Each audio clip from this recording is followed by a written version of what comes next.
First, tell me, what is your personal definition of leadership as Commandant? First of all, let me begin by saying throughout my career, I've sort of felt unqualified and uncomfortable talking about leadership and giving leadership philosophy. I'm sort of a nuts and bolts guy. I've worked my way up. I've tried to do the best I can, and I've learned a few lessons, some of the school of hard knocks along the way through either mistakes I've made or sometimes some successes I've had. So to sit down and try and put it into a philosophy, I think, is a little difficult.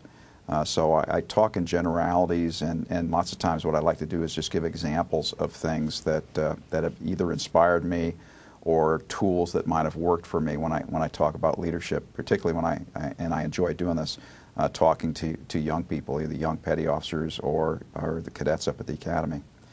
But what I would say in general, and I think what I've focused on, is it's a leader's job to set the bar high. It's mission accomplishment through people. And I don't think you're ever going to be successful in mission accomplishment, certainly not doing it to the best of your ability unless you set the bar high. And by setting the bar high, I think what you're doing is demonstrating a belief in the value and the qualities and the abilities of people, sometimes the abilities that they don't fully understand that they have.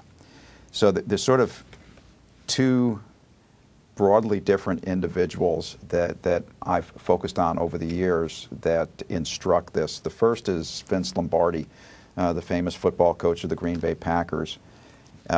He took a team of nobodies. They had lost almost all their games the year before he came in, and he eventually took them and built them into champions because he believed in them, this team of nobodies. And it's reported that during his first visit to the locker room with this team that had gone 1-11 the previous year, he said, "Gentlemen, first of all, I'm privileged to be your coach." I mean, he started out with humility. He said it was his privilege to be there, to be their coach.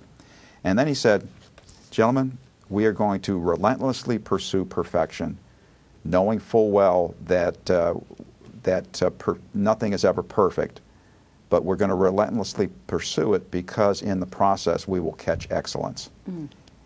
And I didn't see that quote until a few years ago, but it seemed to me to sort of summarize a philosophy that I had in mind, is that, you know, we're not always going to be perfect, but we'll try to be. And by doing that, we may catch excellence. The other person, and I said they're widely different, is President John F. Kennedy. I think during the presidency of John F. Kennedy, he was facing a lot of day-to-day problems, whether it was race riots in the streets, the Vietnam War beginning, the Russian missile crisis, the economy, all kinds of other things. Yet in that short, little over 3-year presidency, he set the goal of going to the moon. He understood the philosophy of setting the bar high, giving people a challenge, and he believed in people that they could do it. And so he said in one of his speeches, "We choose to go to the moon and do all those other things." So he understood that as a leader, you can't get mired down in the day-to-day minutia. What you've got to do is set the bar high, and sometimes by doing that, it'll take care of all the little things.